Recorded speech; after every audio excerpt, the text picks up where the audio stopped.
গল্পের শুরু হয় ২০২২ সালের ক্রিসমাস ইভ বা বড়দিনের আগের রাতে।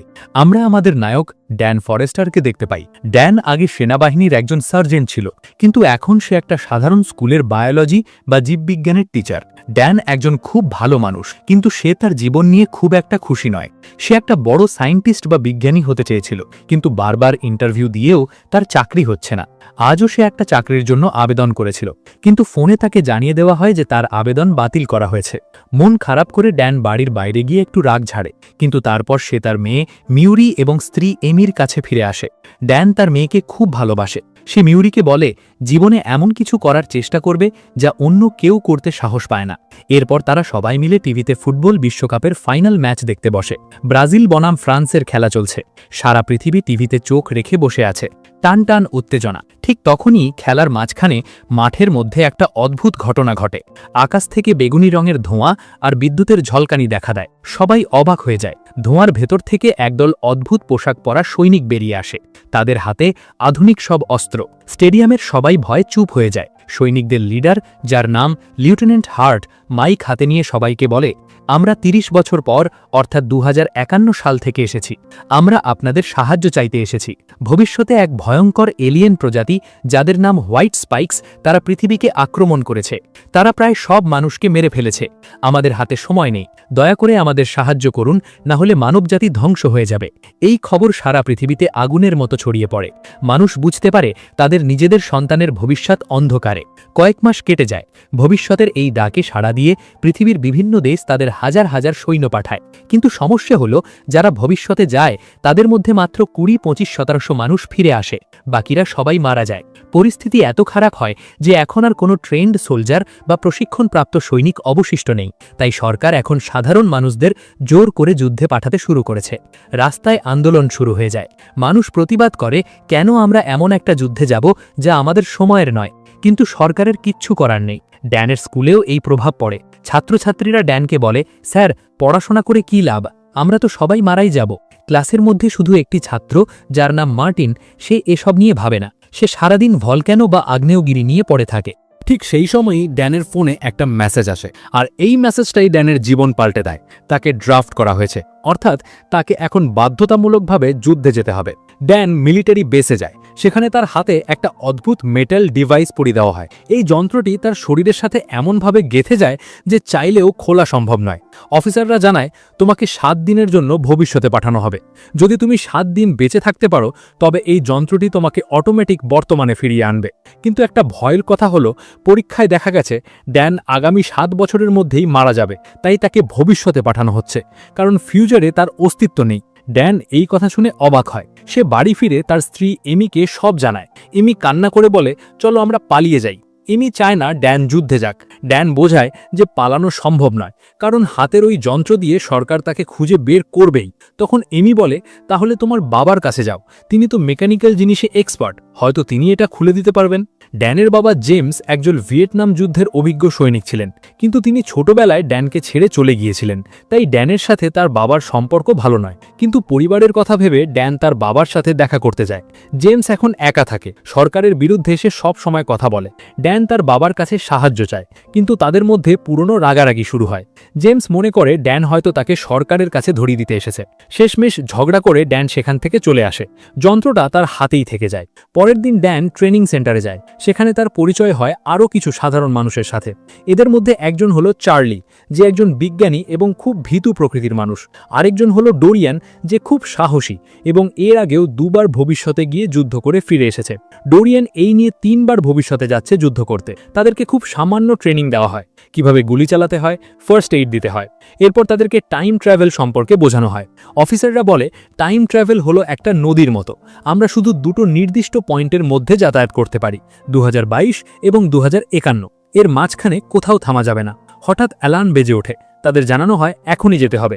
ট্রেনিং শেষ করারও সময় নেই। ফিউচার থেকে জরুরি সংকেত এসেছে। সবাই ভয়ে কাঁপতে কাঁপতে টাইম মেশিনের পরে দাঁড়ায়। সেই অদ্ভুত ধোঁয়া আবার তাদের ঘিরে ধরে। চোখের পলকে তারা পৃথিবী থেকে গায়েব হয়ে যায়। কিন্তু এখানে একটা গন্ডগোল হয়। তাদের নামার কথা ছিল মায়ামি বিচের উপর নিরাপদ জায়গায়, কিন্তু কোঅর্ডিনেট ভুল হওয়ার কারণে তারা মায়ামি শহরের আকাশ থেকে সোজা নিচে পড়তে শুরু করে। এটা একটা ভয়ঙ্কর দৃশ্য। অনেক মানুষ বিল্ডিংয়ের ছাদে পড়ে সাথে সাথে মারা যায়। ড্যান এবং বাকিরা ভাগ্যক্রমে একটা বিল্ডিংয়ের ছাদের সুইমিং পুলে পড়ে এবং প্রাণে বেঁচে যায়। পানির ওপর উঠে তারা যা দেখে তাতে তাদের রক্ত হিম হয়ে যায়। সুন্দর মায়ামি শহর এখন ধ্বংসস্তূপ, চারদিকে আগুন, ধোঁয়া আর ধ্বংসলীলা। বিল্ডিংগুলো ভেঙে পড়েছে, জনমানবহীন এক ভুতুরে শহর। রেডিওতে কমান্ড আসে, তোমাদের এক্ষুনি একটি ল্যাবরেটরিতে যেতে হবে এবং সেখানে আটকা পড়া রিসার্চ টিমকে উদ্ধার করতে হবে। যেহেতু ড্যানের যুদ্ধের অভিজ্ঞতা আছে, তাই তাকে এই টিমের লিডার বানিয়ে দেওয়া হয়। ড্যান তার টিম নিয়ে সাবধানে এগোতে থাকে। চারদিকে শুধুই মৃত্যু। তারা ল্যাবের ভেতরে ঢোকে, সেখানে তারা একটি মৃত এলিয়েন দেখতে পায়। ডোরিয়ান সেই এলিয়েনের একটা নখ ভেঙে নিজের কাছে রাখে ট্রফি হিসেবে। তারা ল্যাবের ভেতরে গিয়ে দেখে রিসার্চ টিমের সবাই মারা গেছে, তাদের লাশগুলো ঝুলে আছে। আসলে মানুষই হলো হোয়াইট স্পাইকদের খাবার, তাই তাদের এখানে ঝুলিয়ে রেখে গেছে, পরে এসে নিয়ে যাবে। রেডিওতে কর্নেল নির্দেশ দেন, ওদের হার্ড ড্রাইভ আর রিসার্চ ডেটাগুলো নিয়ে জলদি বেরিয়ে এসো, ওই এলাকা বোম্বিং করে উড়িয়ে দেওয়া হবে। তারা দ্রুত সব ডেটা সংগ্রহ করে নিচে নামতে শুরু করে। সিঁড়ি দিয়ে নামার সময় হঠাৎ তারা একটা অদ্ভুত শব্দ শুনতে পায় এবং তখনই তারা প্রথমবারের মতো জীবন্ত হোয়াইট স্পাইক এলিয়েনকে দেখতে পায়। এই প্রাণীগুলো দেখতে কি যে ভয়ানক। সাদা রঙের শরীর, দ্রুত গতিতে চলে, আর তাদের শরীর থেকে ধারালো স্পাইক বা কাঁটা ছুঁড়ে মারে। এলিয়েনটা তার লেজ থেকে স্পাইক ছুঁড়ে একজনকে মেরে ফেলে। শুরু হয় গোলাগুলি, কিন্তু সাধারণ বুলেটে এই এলিয়েনদের কিছুই হয় না, তাদের চামড়া অনেক মোটা।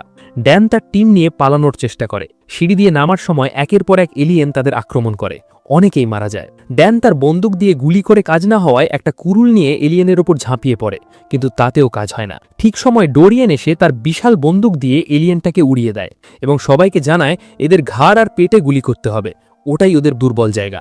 তারা কোনো মতে ল্যাব থেকে বেরিয়ে রাস্তায় আসে।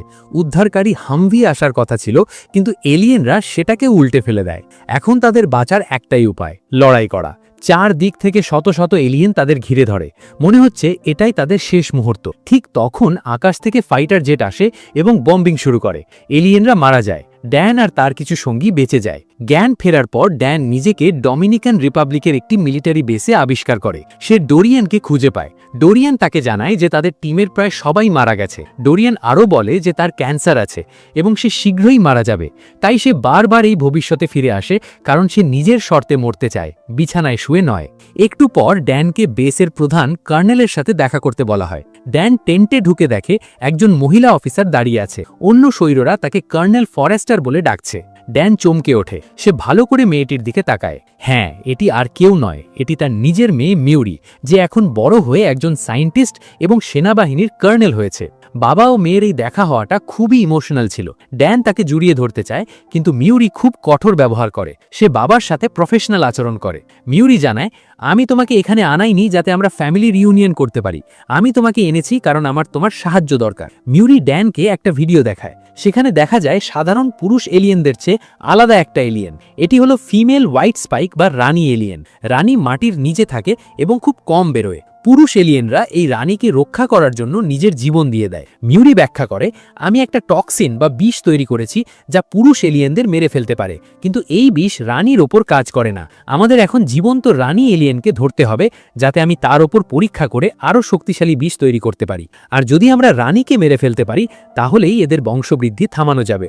একটি স্পেশাল টিম তৈরি করা হয়, যেখানে ড্যান আর মিউরি দুজনেই থাকে। তারা হেলিকপ্টারে করে রানীর ডেরায় যায়। যাওয়ার পথে মিউরি ড্যানকে আসল সত্যটা বলে।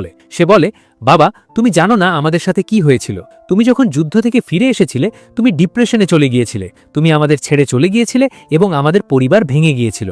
আমি যখন 16 বছরের ছিলাম, তুমি একটা গাড়ি অ্যাক্সিডেন্টে মারা গিয়েছিলে, তাই আজ তোমাকে দেখে আমার কষ্ট হচ্ছে। ড্যান এই কথা শুনে ভেঙে পড়ে। সে বিশ্বাস করতে পারে না যে ভবিষ্যতে সে এমন কাজ করবে। সে প্রতিজ্ঞা করে যে সে সবকিছু ঠিক করবে। তারা রানীর গুহায় পৌঁছায়। সেখানে অনেক পুরুষ এলিয়েন পাহারা দিচ্ছে। শুরু হয় এক তুমুল লড়াই। মিউরি এবং ড্যান মিলে কৌশলে রানী এলিয়েনকে খাঁচায় বন্দি করে ফেলে। রানী এলিয়েন ধরা পড়ার পর এক বিকট আওয়াজে চিৎকার করে। এই ডাক শুনে হাজার হাজার পুরুষ এলিয়েন তাদের দিকে ছুটে আসে রানীকে বাঁচাতে। হেলিকপ্টার দিয়ে তারা খাঁচাতে তুলে নিয়ে যাওয়ার চেষ্টা করে। এলিয়েনরা হেলিকপ্টারেও লাফিয়ে পড়ে। ড্যান এবং মিউরি কোনো মতে একটি গাড়িতে করে পালিয়ে যায় এবং পরে হেলিকপ্টারে উঠে বেসে ফিরে আসে। রানী এলিয়েনকে একটি সমুদ্রের মাঝখানের প্ল্যাটফর্মে নিয়ে যাওয়া হয়। সেখানে কড়া পাহারায় রাখা হয় তাকে। মিউরি দিনরাত এক করে গবেষণা শুরু করে। ড্যান তাকে সাহায্য করে। এই সময় বাবা মেয়ের মধ্যে সম্পর্ক আবার একটু ভালো হয়। ড্যান মিউরিকে বলে, আমি তোমাকে নিয়ে গর্বিত। মিউরি শেষ পর্যন্ত এমন একটা বীজ তৈরি করতে সক্ষম হয় যা রানী এলিয়েনকেও মেরে ফেলতে পারে। কিন্তু ঠিক সেই মুহূর্তে হাজার হাজার এলিয়েন সমুদ্র সাঁতরে প্ল্যাটফর্মে উঠে আসে তাদের রানীকে বাঁচাতে। শুরু হয় এক ভয়াবহ যুদ্ধ। সৈন্যরা একে একে মারা যেতে থাকে। মিউরি ড্যানকে বলে, বাবা, এই বিষের বোতল নিয়ে তুমি অতীতে ফিরে যাও। এখানে আমাদের বাঁচার আর কোনো আশা নেই। তুমি অতীতে গিয়ে এই বীজ তৈরি করবে এবং যুদ্ধ শুরু হওয়ার আগেই এদের মেরে ফেলবে। ড্যান মেয়েকে ছেড়ে যেতে চায় না, কিন্তু মিউরি জোর করে। ইতিমধ্যে রানী এলিয়েন ছাড়া পেয়ে যায় এবং মিউরিকে আক্রমণ করে। ড্যান মেয়েকে বাঁচাতে যায়, কিন্তু টাইম মেশিনের সময় হয়ে যায়। চোখের সামনে ড্যান দেখে তার মেয়ে এলিয়েনের হাতে মারা যাচ্ছে, আর ঠিক তখনই সে বর্তমানে 2022 সালে ফিরে আসে। তার হাতে সেই বিষের ভায়াল, কিন্তু সে মানসিকভাবে বিধ্বস্ত। সে জানে তার মেয়ে ভবিষ্যতে মারা গেছে। সে জানতে পারে যে ফিউচারের সাথে লিঙ্ক বিচ্ছিন্ন হয়ে গেছে, অর্থাৎ তারা আর ভবিষ্যতে যেতে পারবে না। সবাই হাল ছেড়ে দেয়, মনে করে পৃথিবী ধ্বংস নিশ্চিত। কিন্তু ড্যান হাল ছাড়ে না। সে তার স্ত্রী এমিকে সব বলে। এমি তাকে একটা গুরুত্বপূর্ণ ক্লু দেয়। সে বলে, তুমি বলেছিলে এলিয়েনরা 2048 সালে রাশিয়াতে প্রথম দেখা গিয়েছিল, কিন্তু কোনো রাডার বা স্যাটেলাইটে তাদের স্পেসশিপ আসার কোনো চিহ্ন ছিল না। তার মানে কি এলিয়েনরা আকাশ থেকে আসেনি? হয়তোবা তারা আগে থেকেই পৃথিবীতে ছিল। ড্যান ডোরিয়ানের আনা সেই এলিয়েনের নোখটা চার্লিকে দেখায়। সেই নোখে কিছু ছাই লেগেছিল। চার্লি পরীক্ষা করে বলে, এই ছাই তো রাশিয়ার কোনো জায়গার নয়, এটা 1000 বছর আগের চীনের আগ্নেয়গিরির ছাই। তখন ড্যান তার ছাত্র মার্টিনের কাছে যায়, যে ভলকেনো নিয়ে পাগল। সেখানেই ড্যান বুঝতে পারে আসল রহস্য। এই এলিয়েনরা আজ বা কাল আসেনি, এরা হাজার হাজার বছর আগে পৃথিবীতে এসেছিল এবং রাশিয়ার বরফের নিচে চাপা পড়েছিল। গ্লোবাল ওয়ার্মিং বা জলবায়ু পরিবর্তনের কারণে বরফ গলে যাওয়ার ফলে 2048 সালে তারা জেগে উঠবে। তার মানে তারা এখন রাশিয়ার বরফের নিচেই ঘুমিয়ে আছে। এখনই তাদের মারার সেরা সময়। ড্যান এই থিওরি নিয়ে সরকারের কাছে যায়, কিন্তু কেউ তার কথা বিশ্বাস করে না। তাই ড্যান নিজেই একটা টিম বানায়। সে তার বাবা জেমস, সায়েন্টিস্ট চার্লি, ডোরিয়ান এবং ফিউচার থেকে আসা লিউটেন্যান্ট হার্ট, যে আটকা পড়ে গিয়েছিল, তাকে নিয়ে রাশিয়ায় যাওয়ার পরিকল্পনা করে। ড্যান তার বাবার কাছে যায় এবং বলে, বাবা, আমার তোমাকে দরকার। আমি জানি আমি ভবিষ্যতে তোমাকে ছেড়ে চলে গিয়েছিলাম, কিন্তু আমি সেটা বদলাতে চাই। চলো পৃথিবীকে বাঁচাই। জেমস রাজি হয় এবং তার ব্যক্তিগত প্লেনে করে তারা রাশিয়ায় পাড়ি দেয়।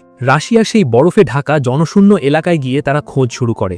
অবশেষে তারা বরফের নিচে একটি বিশাল এলিয়েন স্পেসশিপ বা মহাকাশযান খুঁজে পায়। তারা বরফ কেটে ভেতরে ঢুকে তারা যা দেখে তা অবিশ্বাস্য। স্পেসশিপের চালক অন্য এক প্রজাতির এলিয়েন, যারা অনেক আগেই মারা গেছে। আর কার্গো বা মালামাল রাখার জায়গায় হাজার হাজার ডিমের মতো পড সাজানো আছে। এই পডগুলোর ভেতরেই ঘুমিয়ে আছে ভয়ানক হোয়াইট স্পাইক এলিয়েনরা। আসলে এই এলিয়েনগুলো কোনো বুদ্ধিমান প্রাণী নয়, এগুলো ছিল অন্য কোনো গ্রহের তৈরি করা বায়োলজিক্যাল ওয়েপেন বা জীবন্ত অস্ত্র, যা কোনো কারণে পৃথিবীতে ক্র্যাশ ল্যান্ড করেছিল। ড্যান এবং তার দল সিদ্ধান্ত নেয় যে তারা সব এলিয়েনকে ঘুমের মধ্যেই মেরে ফেলবে।